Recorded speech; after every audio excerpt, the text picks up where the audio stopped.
Okay, this is something that I want to rant about, and it has to do with authorship and social media and what I've witnessed there.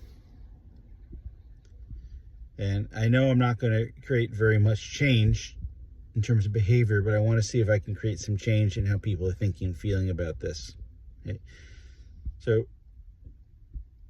about a week ago, I made a comment on social media of someone I've known for 30 years or more, in which I mentioned a book that I published in 2011, which is at this point 14 years ago.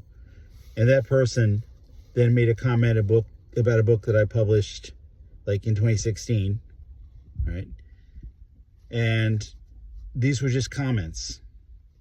And I haven't published a book in my own name in a really long time. I have some synonymous works, but that's a different thing. At this point, another person who I had known even longer got on and said, "Are you still spamming your quote book, close quote?" And then hammered me further with some other remarks. Okay. So I'm not concerned about getting into a conflict with that person. That conflict has been resolved. And I'm not identifying anybody because there's no need to do that, because this isn't about personality. This is about the attitudes that people have when they see an independent author talking about work. Okay. Now keep in mind, I haven't put up a sales link. Not doing that. Not trying to sell books. Not doing that.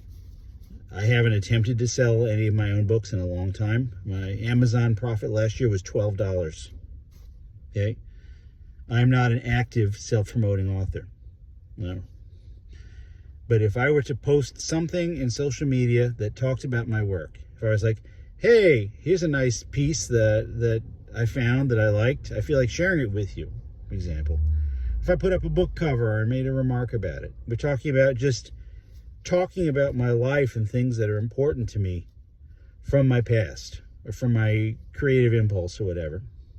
If I just share that on social media, the reaction is going to be dead silence.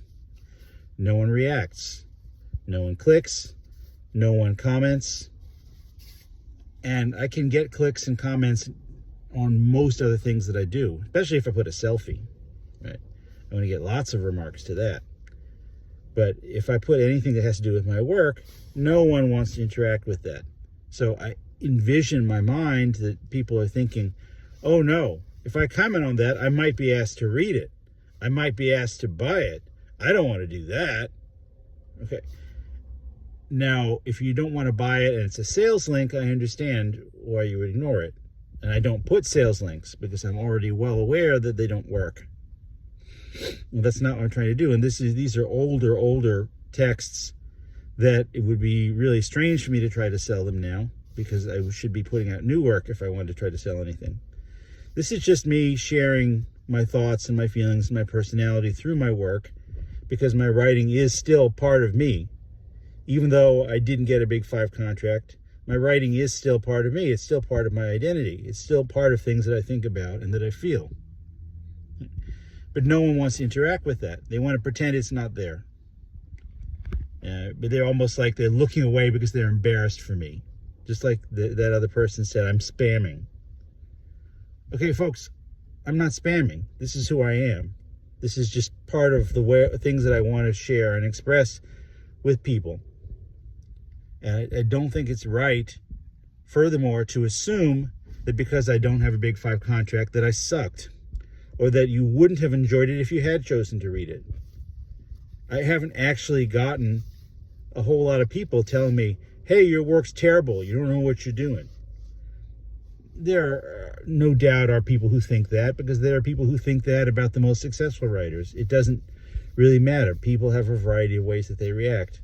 But I don't have a track record of people telling me that my content is a failure, that it's bad to read, that it's boring, that it has major flaws. I don't have that. So to assume that because the marketplace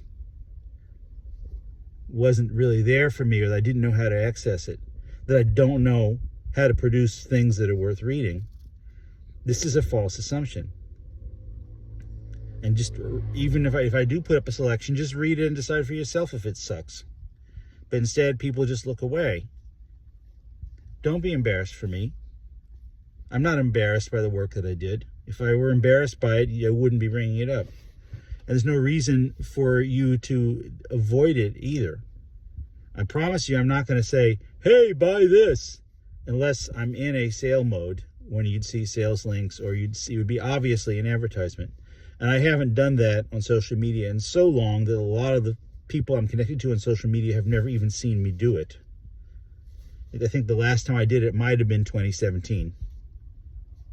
And it wasn't like I was doing that every day. So let's get straight here. It's not necessary to be embarrassed for me. Please don't ignore it. And don't necessarily assume that every independent author who doesn't have this big contract is a loser. It's not like that. There's a lot more to it than that. I'm urging you not to buy stuff. This is not a sales link. I'm not trying to sell anything. I'm not telling you about the names of books. Just interact with an author as if the authorship is not an embarrassment or a flaw in the person's character. Just think about that, please.